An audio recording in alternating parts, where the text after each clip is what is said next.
I'm super excited about her because I love her for completely other reasons other than just her music. She is, Leo put it the perfect way the other day. He said, Doja Cat is a meme.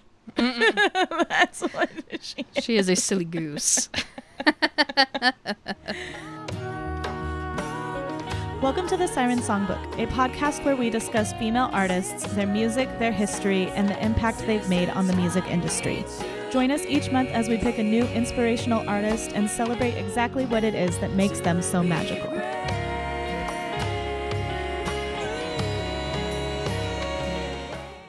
Hey everyone, welcome to episode 7 of the Siren Songbook. We are talking Doja Cat today. Yes, we are. I'm Amy. I'm Kasey. And I'm excited for this one because she's fantastic. She's very, very fun. I know that, like, mostly what I knew of her, I know her songs because they're, like, obviously popular, but mostly what I've known about her is, like, her trolls. And so I'm really excited to, like, dive into her being a silly goose and saying fuck you to everything anybody thinks about her. Dude, she is super funny. I know that, like, I've had up and down opinions about some of the silly goose moments where I'm like, oh, interesting. But at the end of the day, her music is always brilliant and she's very hardworking and she is an unbelievable performer. And I think she's extremely funny. And I admire her so, so much. And the marketing of her being extremely funny, which is what draws us all in a lot. I mean, her music is great. But like, that's what really draws people into her. It's what really draws people, and it also really divides people, too. I find it really interesting that, like, you know, I'll see people on Twitter talk about how unbelievable performer she is, and then I'll see a tweet where someone's like, man, why did Doja Cat have to be a weirdo? And it's like, I don't know. I mean, like, it's so refreshing for someone to just kind of be honest, like, in general, like, this is who I am. Yeah, unapologetically so. And you take it or you leave it. Exactly. You're getting exactly what you're going to get from her, and then you get to decide from that moment on whether or not that's something that you want to be a part of.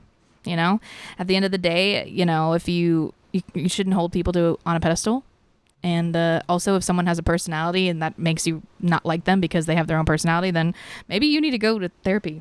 Talk about that. Which also, like, kind of, you know, in a marketing aspect, it helps you find your audience. Yeah, like, also that. Like, fuck off if you don't like me. That's fine. Exactly. She can make money either way. So you're either on the train or you're off the train, and that's okay. But it's super cool. Doja Cat has been in the industry for quite a bit of time. I mean, like, I think most of us kind of learned about her or became more aware of her around 2020 at the very start of the boom of TikTok. TikTok's been around for a little while. I mean, obviously it was Musical.ly before it was TikTok. And I remember downloading TikTok right around the start of the pandemic when all of us had the absolute most free time that we were ever going to have in our entire lives. And the Say So dance was popping off, and I was like, who is this person? And around that time period is when they stopped doing live performances. And so as she was promoting this album, she was doing different variations of her Say So song and performing them in different ways. And like she did like a metal version and some other stuff. And being able to watch her show off her performance abilities right after, like, just becoming aware of her, I was really blown away. So she's very good at using social media to her advantage. She does a lot of live streams. She does a lot of talking with people. She does a lot of.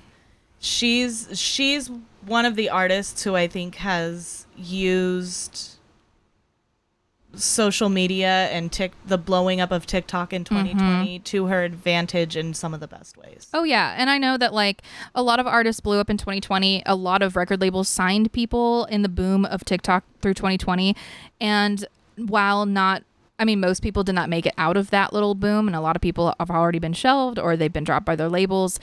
Someone like Doja Cat is still here and still relevant and still charting because her star power is undeniable.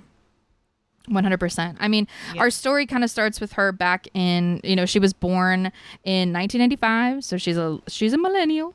Doja Cat was born outside of Los Angeles. Her real first name is Amala. She frequently skipped school to participate in online chat rooms. Like, performing arts high school has just never really been her thing. When she was a kid, her mom kind of experimented with different like religions, and I think she spent a little bit of time living or practicing Hinduism, where she, you know, had to like wear head coverings and scarves and live at a temple. And she talks about how she felt like she couldn't really be a kid during that time. But then her family moved to Oak Park, where she started attending dance lessons and experienced a sporty childhood, often skateboarding and visiting Malibu for surf camps. Her and her brother were also subjected to like racial prejudices at the time, as they were the only mixed race children in the area. And as she grew older and moved away from the ashram that she was living in, where she was practicing Hinduism, she attended breakdancing classes and joined a professional pop locking troupe, with whom she competed in dance battles throughout Los Angeles while still attending high school. This is kind of where a lot of like her star power kind of started. I mean, like, when we talk about how undeniable of a performer she is, like, she's been working at this kind of her whole life. Yeah. And it's very apparent. Her aunt is also a vocal coach, and she gave her singing lessons to help her audition for Central Los Angeles area new high school number 9. It's a performing arts high school in Los Angeles, and she frequently would skip classes to participate in online chat rooms. After becoming discouraged about her education and career path, she claims that she realized in the 11th grade that performing and music was all she ever cared about. So she dropped out at the age of 16 while she was in her junior year. And she attributed this decision to her struggle with ADHD, saying that it felt like she was stuck in one spot and everybody else was progressing constantly. And so during that time period, it gave her a lot of time to sort of like figure her stuff out. She describes that time period after dropping out at 16 as like messy, claiming that she slept on the floor and spent all day and night browsing the internet, looking for beats and instruments from YouTube, which she downloaded and used to create her own music. But after becoming fascinated with internet culture and websites like eBombs World and MySpace, she taught herself to sing, rap, and use GarageBand while at home without a job, frequently taking music and uploading it to SoundCloud. So during that time, when we talk about like her ability to understand TikTok and kind of use that as like a springboard for her superstardom, like, she's always had this, like, I want to call it like fluent understanding of the internet. I feel like the internet is a language and social media is a language, and she spoke that very, very well. And it's very apparent today, even in the way that she handles all the way herself. back to MySpace. Yeah. You know, like there's certain people that we talk about that used like MySpace at the time so well. Mm-hmm. Jonas Brothers were one of them. They made stupid videos, but man, did it help them. 100%. I mean, like, so one of the things that you and I tend to talk about a lot is just like showing your personality on social media. And that's like super, super important. And I think as an artist, people genuinely, and I'm not, your music has to be good. That, first and foremost, the base of what you do has to be good, and you need to work on that and hone your craft. But music is not necessarily the thing that gets people to be attached to you. It really is your personality. Like, when you talk to a Swiftie, like, yeah, they love her music, but they like think that she's like their best friend, because her personality lends itself to that. She's learned how to market her personality or put on this persona that like really speaks to a lot of people. You can like someone's music, but you don't become a fan until you like them. 100%. I think, and most bands and artists that are extremely successful have a really well curated social media presence. They have a deep understanding of trends, whether that be because they are chronically online, like someone like me, or they have a social media team that understands social media and how it works. And we're seeing this a lot right now because just recently, within the last few days, it was announced that Kamala Harris is now running for president. And I think Charlie XCX tweeted that Kamala is brat. And this is like technically brat summer, because she just released her new album and everyone's joking about that online. And so in response, her team changed their social media accounts to use the same font and the same green text that's identifiable as Charlie XCX's album. And like her TikToks that her team are making are very like with the times on social media. So the fact that Doja Cat understood that prior to having a team is really integral because, at the end of the day, this is something you kind of have to do yourself until you're You know, you're not just have money to exactly. You're not just given a management team. Like, you have to figure this out on your own. And she clearly could figure that out. In late 2012, she made this song called So High, and it became the first permanent upload on her SoundCloud account. Doja Cat began her career in Los Angeles during the underground hip-hop scene and performed at parties and cyphers and connected with rappers such as Bush Driver, 3 Camille, and Verb.es, the latter of whom claims to have helped hone her craft and find her first gig. So, you know, we don't know if that's 100% true, but, you know, that's what's online. And then it was during this time that she met producer Jerry Tis himself Powell, who had stumbled upon her SoundCloud account. He introduced her to the record producer Yeti Beats, who invited her to record at his studio in the neighborhood of Echo Park, which has also served as a sort of oasis for Doja to escape the turmoil of home, is kind of how it's, you know, presented. But Yeti Beats then connected her to Kamosabe Records, which is an imprint of RCA Records, where she signed under the label exactly or directly under Dr. Luke and his publishing company Prescription Songs at the age of 17. So even though she, you know, dropped out of high school at 16, she already knew what she needed to do. She already knew what she was called to do. And the fact that she was able to achieve that at such a young age is huge. I mean, I listened to So High. It is very of the time. It's very 2014. Yeah. It's very like, okay, I know exactly where you were, like mindset wise when you were creating this song. And even some of the lyrics. There's a couple lyrics in there that I was like, this would fly in 2014, but not today. Yeah, I mean, like, it's not a song that I had kind of really listened to or known about much. Like, I kind of found Doja Cat in 2020 and then just like picked up there and didn't kind of go backward. Yeah, I didn't either. Yeah, but this deal also came with a temporary artist management partnership with Rock Nation, which is super cool. The fact that she was able to accomplish all this. In August of 2014, Doja Cat released her debut EP, Purr, and it's described as spacey, Eastern-influenced R&B by The Fader, and So High was repackaged and re-released as her solo commercial debut single prior to the EP's release, and was later featured on Fox's series Empire in the 3rd episode of the show's first season, which is huge because Empire was a very big show at the time. Huge at that time. Mm-hmm. In mid-2015, Doja Cat temporarily signed to OG Marco's label, OGG, and following that signing in late 2016, Mako and Doja Cat collaborated on the song Monster, and there's a lot of different like mixtapes that, you know, we were talking about in that time period. But it is really interesting because actually after her first EP and the release of her first album, which was 2018, so 4 whole years later, she kind of took like a little bit of a hiatus. Like she was instantly given a little bit of success and started out and kind of like hit this, what she describes as writer's block period, where she just wasn't feeling inspired to create. In fact, this is something that like really was surprising to me when I was looking into her. Like when she started experiencing writer's block, she decided to decline doing a feature on Billie Eilish's track Bellyache, which came out in 2017 before she had really popped off too. So they were all in that Los Angeles music scene at that time. She was approached to do a feature for Bellyache and she said no because she just didn't have the vision. But which we discussed earlier that she's ADHD, she's neurospicy, and I think that with that comes a lot of, you know, we were talking about her being really great at the social media and stuff, a lot of superpowers that come with that, but also there comes times like that where you're just like, I can't make my brain do this right now. Dude. And there's nothing I can do about it. I'm in that field right now and I know exactly what it's like. Amid that time that she stops releasing music, and she calls it like a creative limbo, it was influenced by her record labels not paying her much attention, as well as the effects of quote unquote finding herself and smoking too much marijuana.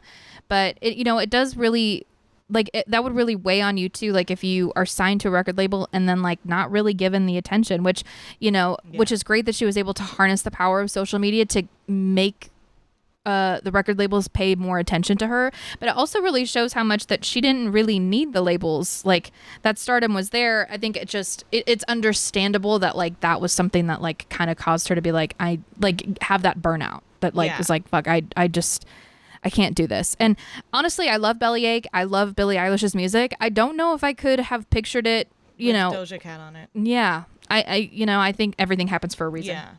And they are both at the top of their career right now, so. And that's the other thing, as being someone who is neurospicy, not in the ADHD way, but in other ways. I hit burnout all the time. Mm-hmm. And I think every regular person does too, but it hits really hard when you have that, and there's like literally nothing you can do to.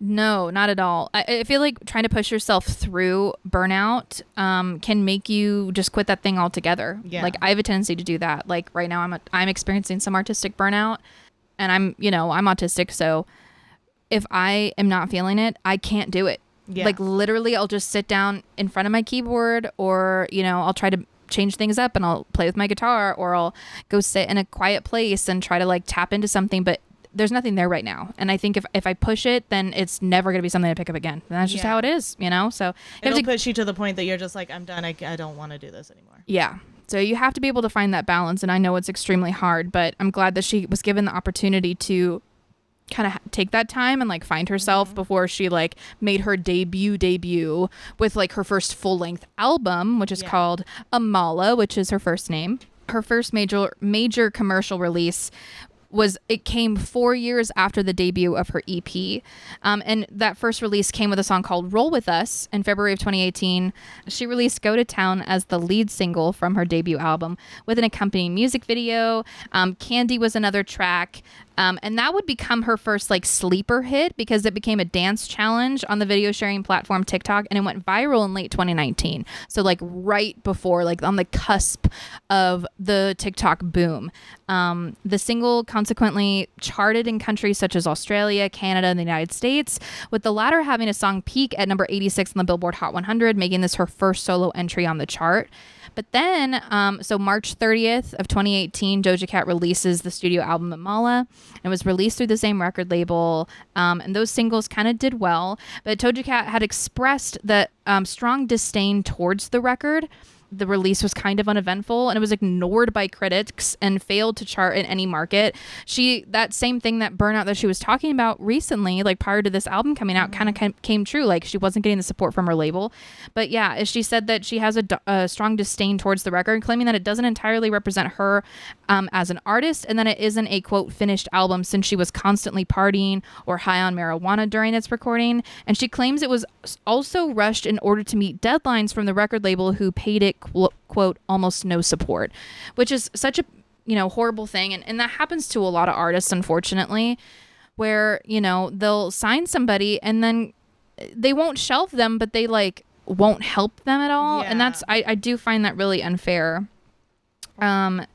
So after the debut of that album kind of flopping, in August of that same year, Doja Cat self-published the homemade music video for Moo, a novelty song with absurdist lyrics in which she fantasizes about being a cow. A masterpiece. That is my first introduction to Doja Cat. I feel like I know where I was when I saw that music video. I was in this room. It was one of those things where I was like, what? I saw it on Twitter and I was like, what the fuck is this? And then the more I listened to it, I was like, fuck, this is really good. Oh. Bitch, I'm a cow. Bitch, I'm a cow. I'm not a cat. I don't say meow. Exactly.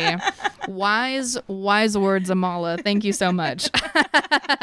The video promptly garnered viral success as an internet meme, attaining over 3 million views in 1 week. And get this, due to popular demand following this viral success, the single version of Moo was released on digital platforms, and that record label that was not giving her any fucking attention started to pay attention. Yeah. That's absolutely insane. But she had to release this like kind of silly, jokey song. But that also prompted... With fries in her nose. With fries in her nose. But this was followed by the release of the second single from the deluxe edition of that album, first of all, Tia Tamara is one of my absolute favorite songs from Doja Cat. It was not a hit. It was not on her original debut album. It was added to the deluxe. It was added to the deluxe after the success of Moo, which is hilarious. Which was also added to the deluxe. Yes, exactly. It's featuring this artist Rico Nasty, who is also unbelievably talented, and its accompanying music video came out in February of 2019. I still listen to that song all the time. I love the lines, bent the whole world over and said spank you very much. Hits like Venus and Serena. Mm-hmm. I love that line. And then I also put just the main one. I am the big idea. My twins big like Tia Tamara. Like, I also like to call my boobs Tia and Tamara. It's such a great song. It's such a fun song to sing along to. And also the beat is so interesting, and it has become such a staple of the live show that like people get so hyped when they hear it. And so even though it might not have had that commercial success, it's one of those like hits that's like, that's just something that that's a song everyone knows of hers. Well, and even just recently, like I just heard of that song not too long ago because I believe it was Tamara did a reaction video to it. Yeah, I think she did a video. She was like ranking songs about like me and my twin. Yeah. And I think Tia Tamara was the number 1 song of the 6 songs that she had, which I thought was so funny. But yeah, the deluxe edition was released March 1st, 2019, almost a full year after the original release of the first track. Yeah, but it had Mood, Tia Tamara, and Juicy, which is also another popular song. I love Juicy. Get that juicy, get that lunch. The success of Moo is believed to have irrefutably proved to her record labels that Doja Cat was a marketable artist, which led to them to start paying more attention to her. But essentially, her understanding of social media, like we were just talking about, was the thing that got her out of there. So if anybody is an artist here and wants to take anything from any of these podcasts that we do, honestly, do it yourself. Yeah. Do it yourself, because these quote unquote, industry people, these like experts or whatever, they're going to hire, or they're going to sign you, they're going to promise you the world, and they have absolutely no idea how to bring your career to the forefront. You have to do it yourself. Because they don't know you. They don't know you. They don't understand your vision. They don't care. They look at you as a product. Yeah. How can we make money off of this? There were a couple of remixes from these songs, like, Tyga added a verse. There was some other stuff there, but this was like, she started to have some more chart success. It was awesome.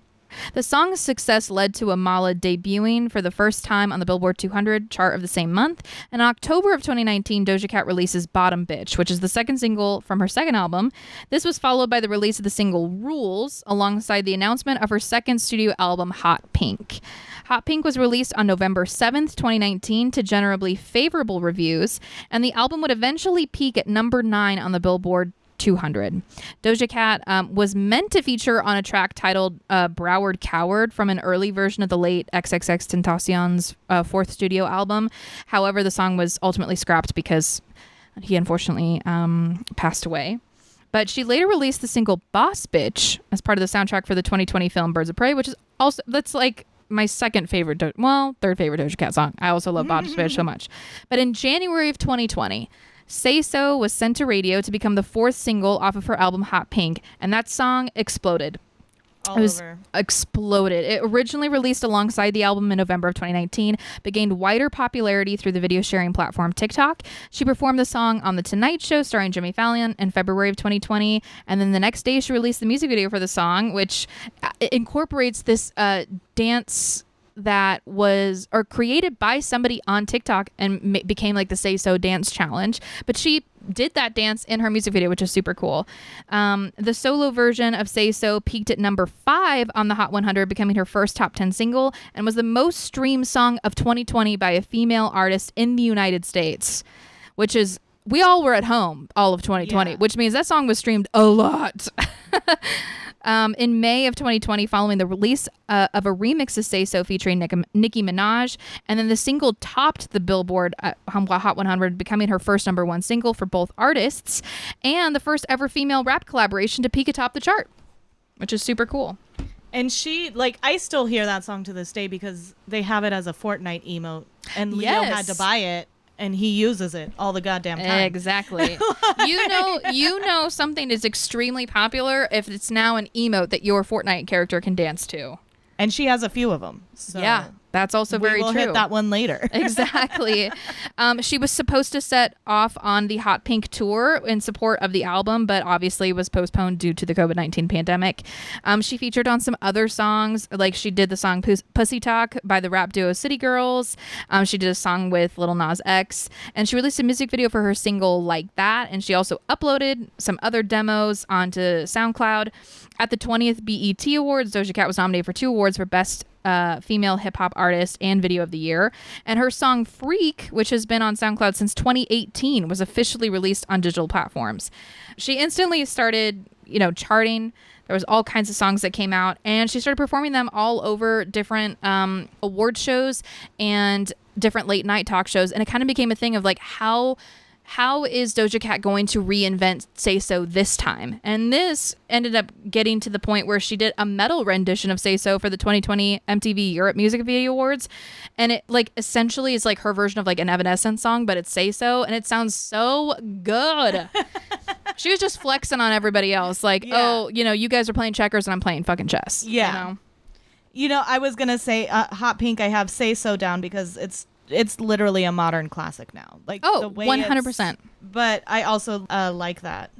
I love that song, and that song just makes me want to dance. Yeah. As soon as it comes on. Dude, I mean, the way her career absolutely exploded. I mean, according to the sales of the United States, Billboard ranked Doja Cat at number 5 on both the top new artist of 2020 and top female artist of 2020 charts. After her on-demand audio streams in the US, it increased by 300% from 2019, and Rolling Stone ranked her at number 1 on their list of the 10 biggest breakthrough artists of 2020. Which is crazy. COVID ruined some people and COVID made some people. Exactly. And Doja Cat, because she had I'm going back to the fact that she's neurospicy, she had that focus on how to use social media. Mm-hmm. And she used that as a superpower that she had from when she was a teenager. Exactly. Some people were crying in front of their mansions or singing Imagine very poorly. And some other people were creating a lifelong career. So, Forbes names Doja Cat one of the top breakout artists of 2020 while including her on their annual 30 under 30 list. And she was also the 4th most Googled musician of 2020. So it's like absolutely big. We wonder how is she going to top this? The success of what she accomplished in 2020 was kind of astronomical. But she comes back right away on January 7th of 2021. So only a year after the blow up of Say So, Doja Cat was featured on the single Best Friend by rapper Saweetie, which is also a great song. And then the following week, Doja Cat appeared alongside Megan Thee Stallion on the remix of 3435 by Ariana Grande. She just coming out with stuff. And then following that release, the song reaches a new peak of number 2 on the Billboard Hot 100. And then her song Streets, which was also on the 2019 album Hot Pink, became a sleeper hit after live performances of the song went viral on TikTok. And TikTok also spawned a viral challenge which uses a mashup of Streets and Put Your Head on My Shoulder from Paul Anka. I do remember that, and I remember that's how I learned about that song, and I was like, this shit is sexy. What the fuck? I didn't like watching the videos, the challenges that people were doing. There were some nasty thirst traps in there.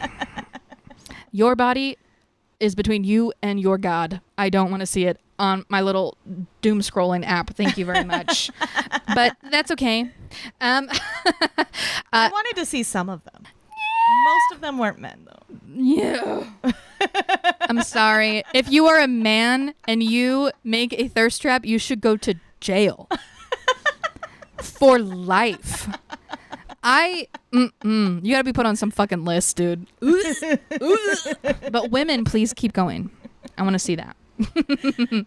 Women, you're allowed. Men, no. Gross. That is some nasty work, dude. Anyway, Doja Cat was nominated for 3 Grammys at the 63rd Annual Grammy Awards. She was nominated for Best New Artist, and Say So was nominated for Record of the Year and Best Pop Solo Performance in 2021, and she was placed on Time's 100 Next list. So she's just making lists, getting award or not getting awards necessarily yet. She actually gets her first Grammy after the release of her first single for her 3rd studio album, Planet Her. In March of 2021, on April 10th of 2021, she releases the song Kiss Me More featuring SZA. That's a great one too. Which is also such a good song. Oh my god. It was released with the music video. It received critical acclaim and commercial success, spending 19 consecutive weeks within the top 10 of the Billboard Hot 100, breaking the record for the most weeks in the top 10 by a female collaboration. The song peaked at number 3 and became Doja Cat's third top 10 hit. Later that month, Doja Cat performed the songs Best Friend with Saweetie, Rules, and Streets, and the solo version of Kiss Me More at Triller's inaugural Fight Club event. So she was working, and she was working hard. Making up for lost time, that's for sure. She also performed the song on the Billboard, Top 100. She won the award for the top female R&B artist at the 2021 Billboard Music Awards, and she performed "Kiss Me More" with SZA. So all of those performances that we got to see pre-recorded in 2020, we got to actually see that star power in person in 2021, which was so cool. The second song on the album that was a hit was "Need to Know," and that was also super cool. But Planet Her came out in June 11th of 2021, and I listened to that all the fucking time, dude. My favorites from it were right away she comes in with Woman, and it has like those Afrobeat vibes, which I'm just 100% digging. And then I love the lines in there, "You will never know a god without a goddess." Period. And the line, "They want to pit us against each other when we succeed in for no reasons. They want to see us end up like Regina on Mean Girls." And I really liked those lines. My favorite song on that album has been and will always be "Ain't Shit." I love that song. Oh my God. In your crib, all up in your fridge, can't pay rent, fucking losers. I love the chorus of that. And then even the bridge where she's like, "I'm not your mommy, go find a new hobby." Like, oh, so just, and at the end she like screams because like it's just so frustrating where it's like, Yeah.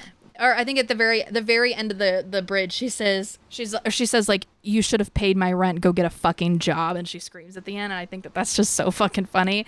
I think we've all it's like her version of Scrubs, because dude. And I'll sing that song in the car so fucking loud. Oh, yes. Same thing with Scrubs. It's just people love that song and love to sing about that shit. Dude, there's a lot of fucking losers. Again, men. The same men that were posting fucking thirst traps, jail. And those are the men that she's singing about.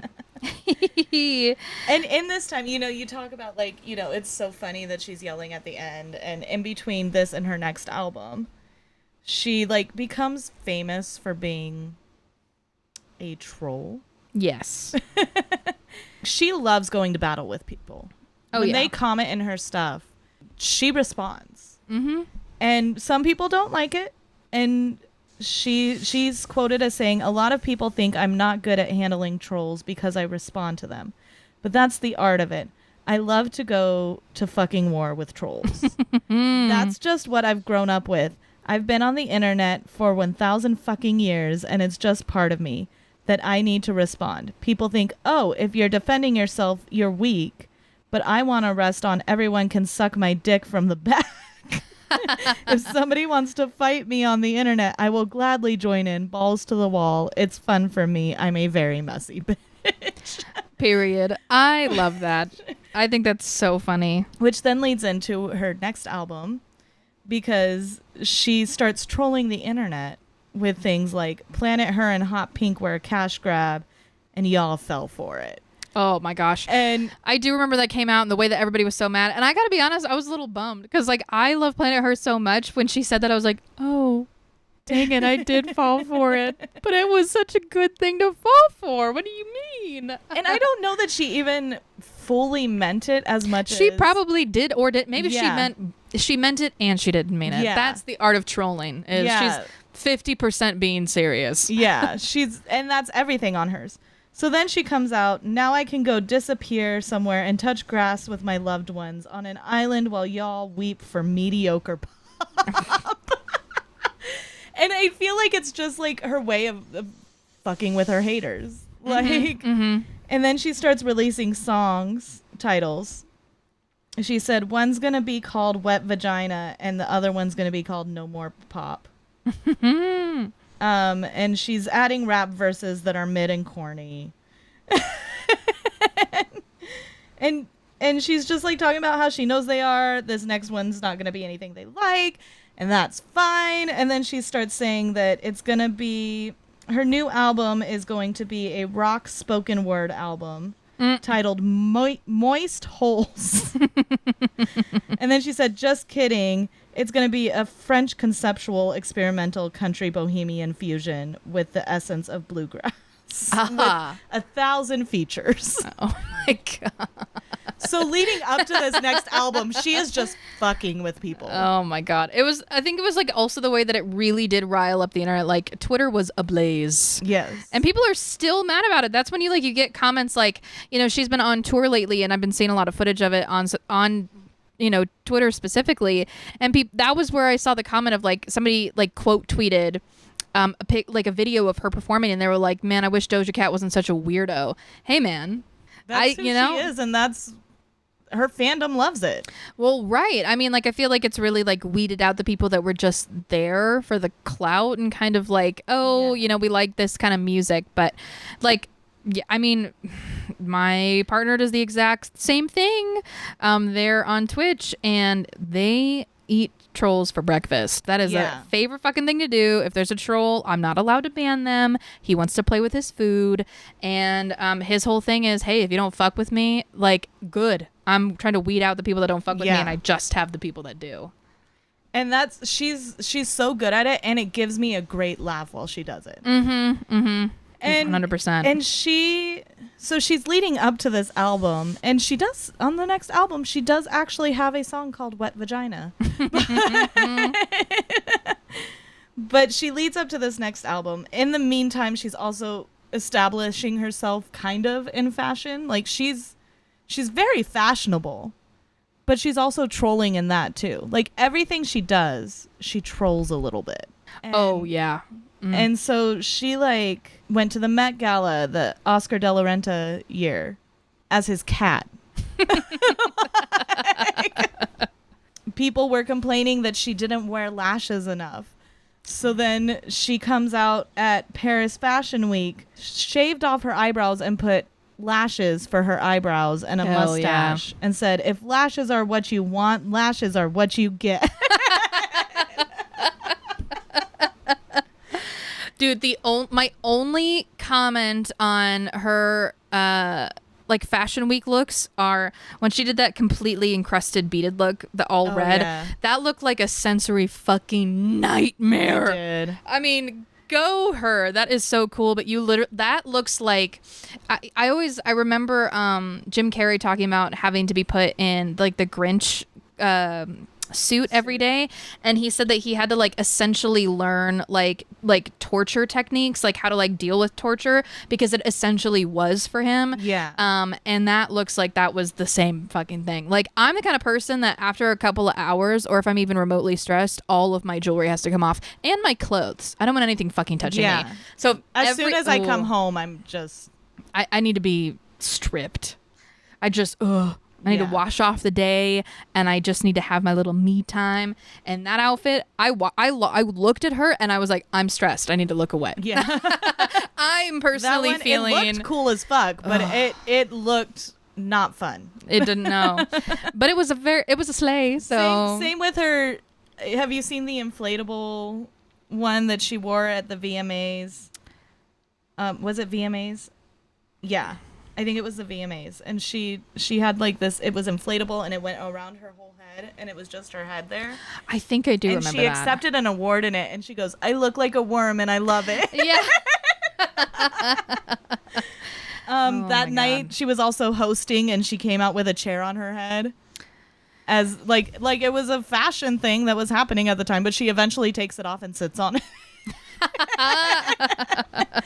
And like she's in fashion, but she's also just trolling fashion the whole time. Yeah, I mean, like, I think that there's a lot of spaces like the pop space or the fashion space and stuff where there is a lot of people that just take it way too fucking seriously, and it's like, hey, chill the fuck out. Relax. Her very first red carpet was the BET Awards, and she came out wanting to make an impact, and so she came out in like this crochet dress with cat toys as a headpiece. Hell yeah. She came out trolling. Dude, I mean, if you really think about it, like, people always say like all publicity is good publicity, which is not true. Not true. So don't get any crazy Sticker ideas. meal is the perfect Oh representation my of that right now. Do haters make you famous? There's famous and there's infamous, and I think that some people kind of like miss famous and go straight for infamy there. Sticker mule, you guys are fucking weirdos. What the hell? Okay, so sorry. The point I was trying to make was that a lot of people will tend to decide like from the jump. I mean, when you don't have the money to afford good clothes, when you don't have a stylist, when you don't have or if you do have a stylist and they don't have the connections, when you first starting out going to like red carpet events, like you kind of are dressing yourself. Yeah. Or if somebody's dressing you, they're dressing you with outfits that you can afford, which is not always going to be on trend. It's not always going to be something that fits you super well. And so you kind of have to make the decision, like, are you going to go out and like try to go for best dress lists, or do you want to be famous for, or, like, you're gonna get talked about if you're on the worst dress list too, so you might as well fucking make that work, you know? Yeah. Like, honestly, I feel like being worst dressed is so much more fucking fun than being best. And she also like she takes her outfits and plays into like cosplay and stuff too for Yeah. her concerts. So she's come out in outfits for Attack on Titan. She's done Animal Crossing. She's done Princess Kidda from Atlantis. Like, Oh, she has fun with her fashion. yeah. And they're all beautiful. Yeah. They all look great. Like even her cat. She was a cat, but her dress was stunning. Yeah. I think there's definitely a way to make that work. I think that genuinely, like, one, people need to fucking take a chill pill. It's like really not that fucking serious. Like, there are way worse things happening in the world that we could go into, that, you know, if someone's wearing an outfit that you think looks fucking weird, like, oh, okay, all right, Just cool. leave it. Just fucking scroll, I guess. I don't know. It's like what I really love about the way that she dresses it. And I know that I'm projecting here because I don't know her, and she might listen to the, she will not, but you know, like she could listen to this one day and be like, what the fuck are these bitches talking about? Like, that's not at all what I was thinking. But like, you know, from my perspective, it seems like, you know, it's kind of her, like, I feel like powerful fashion is a statement. Like, I think I've always been really into fashion, and I am always mesmerized by people that are making a statement with their fashion. And I think for her, that statement that I pick up on, my interpretation of her fashion choices, are that it really, there's a lot worse things going on in the world, and this is what the fuck you're focusing on. Like, Yeah. you need to fucking separate. Like, you need to like unplug. It's And I think really, she also like, is a representative of like, I don't give a fuck what you say. I'm gonna have fun with my life. well, right. Life is too fucking short. Damn. Yeah. Like, there's again, we're, you know, the last like 2 weeks of politics have been something. They've I'm definitely. exhausted. I'm fucking exhausted. I'm genuinely sick and tired of living through textbook moments. Like, I know, Yeah. like 30 years from now, they're gonna be learning about what the fuck we're going through currently. I'm a little tired of these unprecedented times, but you know, like, that's serious, and like, Yeah. who gives a fuck if she, you know, wears cat toys in her hair? Or wore an inflatable suit to do a live stream.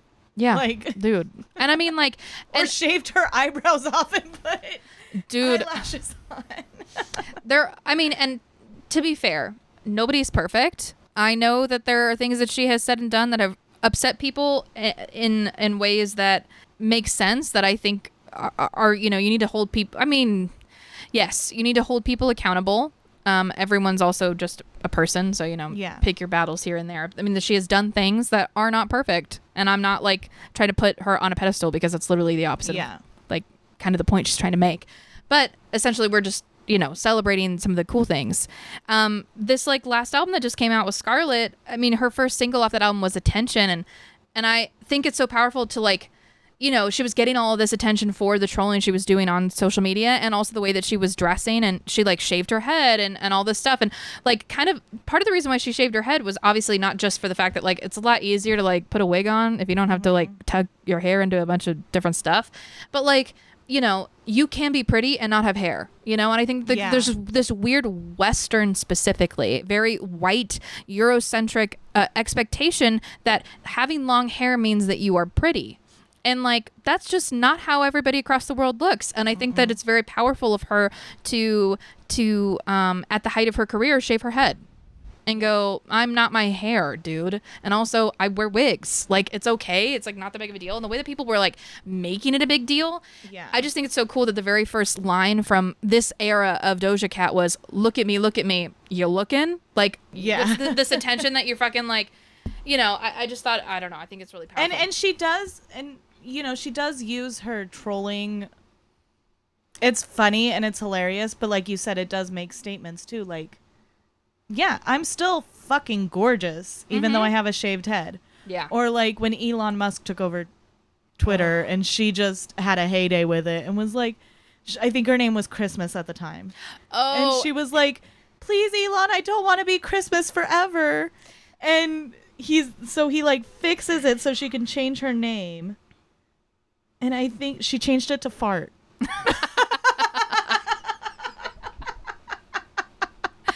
Dude, but like yes, it was stupid, it was funny, but also like, what a way to make a statement about how dumb he is. Dude, I mean, like, I think for the people that like genuinely get their fucking panties in a twist for every time she opens her mouth or does something, like, hey, like, first of all, have you ever been on Twitch? Have you ever played a video game before? Yeah. You would not survive in the 2010 COD lobbies, let me tell you. No. What's the fucking Taylor Swift where like, you wouldn't last an hour in the asylum where they raised me? Yeah. Like, chill the fuck out. It's really mild. It's, you know, same thing, like talking about, you know, my partner and his love of trolling, like, his best friends that he's ever made are people that heard him in those open COD lobbies and were like listening to him just troll other people and be like, holy fuck, that's insane. And they'd be like, friend request. And now he's been in their weddings. So honestly, you know, why don't y'all just like take a breath? Yeah. Go outside. That's okay. That's the message of Doja Cat. Yeah, just fucking, it's not that fucking serious, yo. And then she comes out, like you said, she comes out with this album and she starts with like Attention. And then she comes out with this album. And I feel like this album, a lot of it was kind of like, it's good music. Mm-hmm. Don't get me wrong. Like Paint the Town Red. Oh my God. Bitch, I said what I said. I'd rather be famous instead. I love Paint the Town Red. I also Agora It's also a Fortnite emote. Yeah. That I use all the fucking time. Mm-hmm. Also Agora Hills is lyrically crazy. It's so good though, and it's such an interesting like love song. It's I want to show you off. Like, I think that's so cool. I think that this album was like a fuck you to a lot of people though too. Not any specific people, just like people, her haters in general. Mm-hmm. She talks a lot about my happiness is all of your misery. Oh, like, yeah, dude. And that's the thing. It's like, you know what? And she's made mention of this before. You're going to stream her music anyway. Yeah. You can sit there and like, you know, be a keyboard warrior all you want. You're still going to listen to her music and it's still going to chart and it's still going to do very, very well. And she talks about that. She's like, I live life like I got a cheat code. I don't go shopping anymore because I get free clothes. Mm-hmm. You can have a trophy. I no longer need those. You can have her, homie, shorty got an ego. Like, pretty face, plastic, it's giving Kardashian. Agent 47, yeah, I'm giving assassin. Kick me out of the Met, but I really run fashion. Like, she's owning that she is fucking in charge. Oh, 100%. Like, I mean, you know, it's funny because, like, you know, the album's lead single, Paint the Town Red, was released with so much commercial success, it was breaking a number of streaming records and became her first solo song to top the charts in both the United States and the United Kingdom, among several other countries on the Billboard Global 200 chart. The album's title, you know, was Scarlet, and was later removed or revealed in later that year. But, you know, essentially, Paint the Town Red, like, that came out after all of these people were like, Doja Cat's done. We're canceling Doja Cat for the fucking trolling she was doing. And it's literally a number one hit. It's, you know, her biggest song ever. You know, you're gonna fucking keep streaming her shit. And I do think that there is something really, you know, prior to us, you know, getting on here and filming, we were talking about, you know, I think that there's this expectation for women to be soft. And I don't think that being soft or not being soft is particularly a good or bad thing. It really doesn't matter. Whatever way that you would like to present yourself as a woman is valid and is beautiful.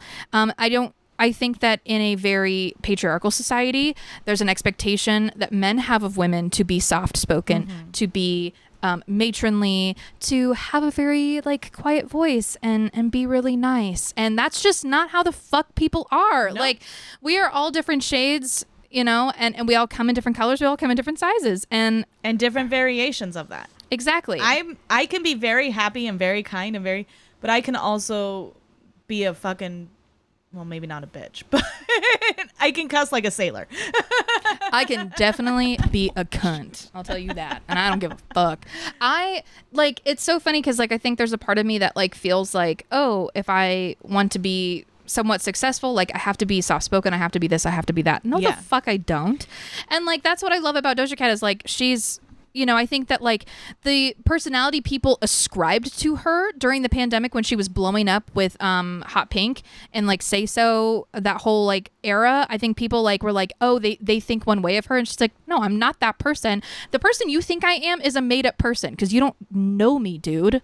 And she's, like, that's the one thing I take, you know, we always ask at the end, what's the one thing you take from the artist? And I'm just going to do it now. The one thing I take from her is just unapologetically being yourself, and the people who are meant for you will find you. Oh, 100%. You know, she plays herself on an episode of Dave, well, like a TV version of herself on the show Dave. But I know that was like a thing, and I haven't watched it in like a year and a half or so. But like, I remember that being a theme of like, she does her live streams and everything, but she was like, this is me. Like, this is who I am, you know? Yeah. I think what attracted people to her was this, like, oh, she just seems like your friend. Like, like, you guys, when you're watching her live stream, like, it just seems like, it feels like you're FaceTiming one of your friends. And I think that's where some of that, like, parasocial aspect came from. And then people started to, like, have expectations of her and all this stuff. And it's like, hey, I let you in to my life, but that doesn't mean you get to tell me how I live it. Yeah. You get to observe it. I'm letting you in. Yeah. You know? And I think that's the biggest thing I take from her is that she's just unapologetically herself, and she does not care. Oh yeah, and I mean, like, and maybe she, like, you know, maybe sometimes it hits her or something, but I love the fact that she pushes through that, and she's just like, no, this is me. I'm a goofball. I'm weird.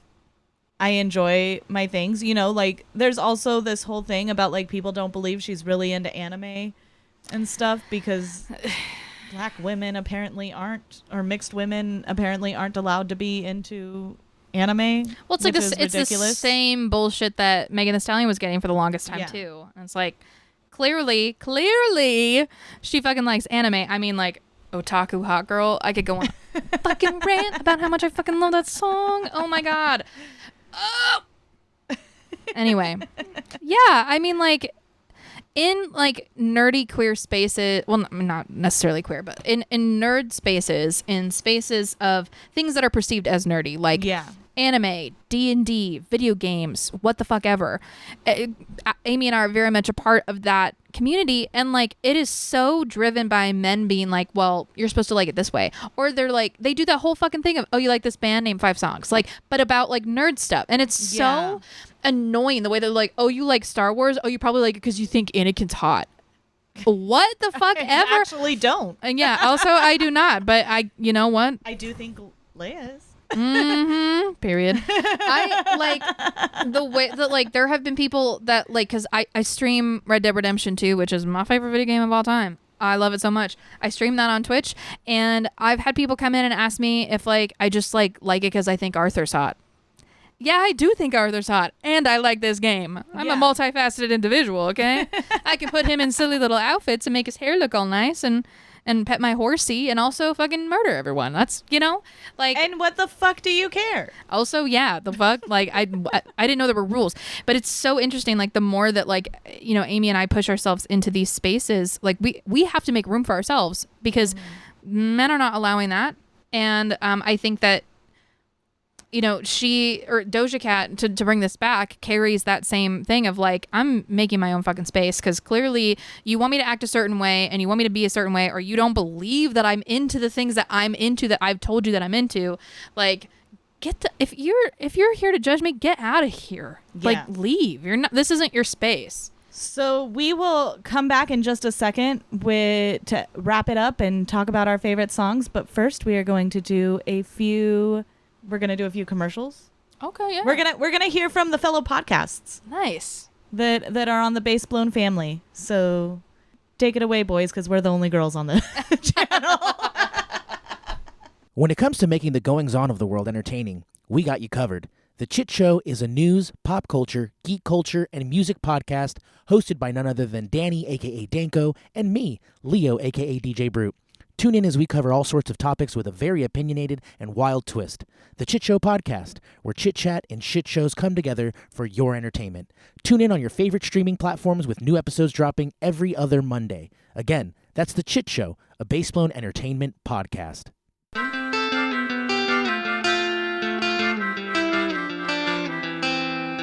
Welcome to Know Your Rights, a music podcast from two guys who know just enough about songwriting to start a podcast about.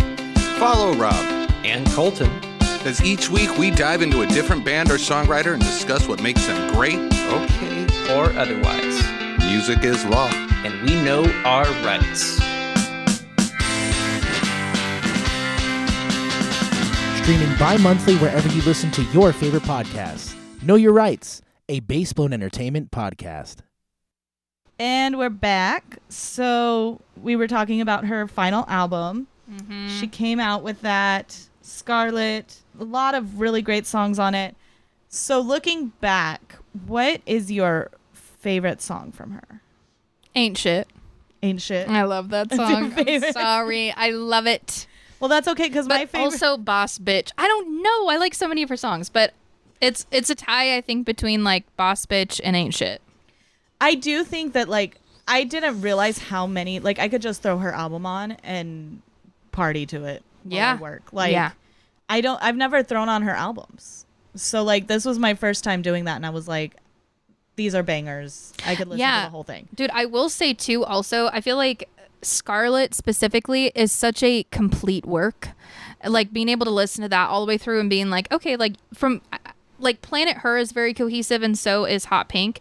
But both of those albums, you can just pick out certain singles and that's fine as it is. Yeah. Like I feel like Scarlet is such a like full like Beginning album to end. Yeah, and I find it like it's less of like a dancey singy album and more of just like I don't know, it's like listening and I don't know. My favorite song is Moo. Hell yeah, girl. And that's purely just because that is the most encapsulation of Doja Cat. The music video is a masterpiece with the boobs bouncing in the background. Amen. And the fries in the nose and her just sitting there eating a burger. and also the fact that like she does like my milkshake brings all the boys to the farm. And what was the other one? Moo bitch, get out my hay. Like it's stupid and I love it.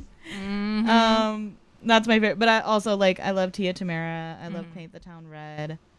I love Like That. Like, all of her, especially all of her singles and her hits are all fantastic. Yeah, they're all fun. All of it's great.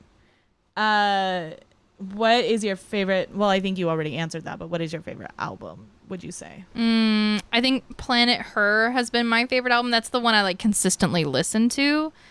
But I think like artistically, Scarlet is her best album. Yeah. So that's I that'll think be my Planet answer. Her is my favorite, like as something to listen to. Yeah, it's like it's as just well. an easy, fun listen. Yeah. Scarlet's extremely complex, and I also really enjoy that album. But it's not like it's not one of them. I mean, it is also an easy listening album too. But I'm so interested in what she has to say, and I'm just listening to that. That's where I get stuck on a lot of things because I'm a very like, we were talking about body doubling earlier or like Yeah. I have to have music on. But if it's something that I want to focus on the lyrics, my brain shuts down Yeah. because I'm like, I have to be focusing on this, but I have to listen to the lyrics. Mm-hmm. Where like Hot Pink, Planet Her, Amala even, yeah. Amala even, yeah. Like I was able to put those on and keep working, and it was more energizing to me than weighed me down. Scarlet, when that one came on, I was like, oh, I really want to listen to this. Yeah. And so like I kind of had to stop everything. Yeah. No, Which isn't a bad thing. No, that's a great thing. Yeah. Yeah. But the one that I will listen to the most will probably be like Planet Her. Yeah. So, other than the fact of then just like say fuck it and have fun, and what is something you take from Doja Cat? Probably exactly what you had said, which is, just kind of unapologetically be yourself, and the crowd of people that you want to attract will be there, and the trash will take itself out. Yeah. So, get with it or get lost. yeah, 100%. I also take from her, like do it yourself, and like even the fact that when she was in high school, she knew what she wanted to do. Mm-hmm. She took her, what some would call a disability, what some would call a superpower, what some would say just a lot of us have. Yeah. And she used it to her advantage, and she learned to do it herself. Mm-hmm. And then even when she had the record companies and they wouldn't help her, she fucking did it herself and released Moo. And then they were like, oh shit, we should pay attention. Right. Like, I think that's the biggest thing is don't lean on other people doing it for you. Yeah, 100%. Because people aren't going to care like you do. No one's going to be your biggest cheerleader but yourself. Yeah. Which sucks. I get it. But, and it's a lot of work and it's exhausting. And yeah. There are plenty of time. I cried in Janelle's car yesterday about how I'm just so tired of trying. God. Literally laying down last night talking to Dave about the same fucking thing. Yeah. But you know what? We wake up the next day and we do it again. Yep. Here we are recording a podcast. Yeah. The train does not stop. Okay, so it's my turn to pick for the next episode. And I am going to pick her. Ooh, okay. I'm excited. I really like her music. I also think she's sexy. She's so beautiful. It's crazy. Dude. And the first time I saw her sing and then play the guitar, I was like, ah, bitch. So we're gonna discuss her, and now she's like in musicals and stuff.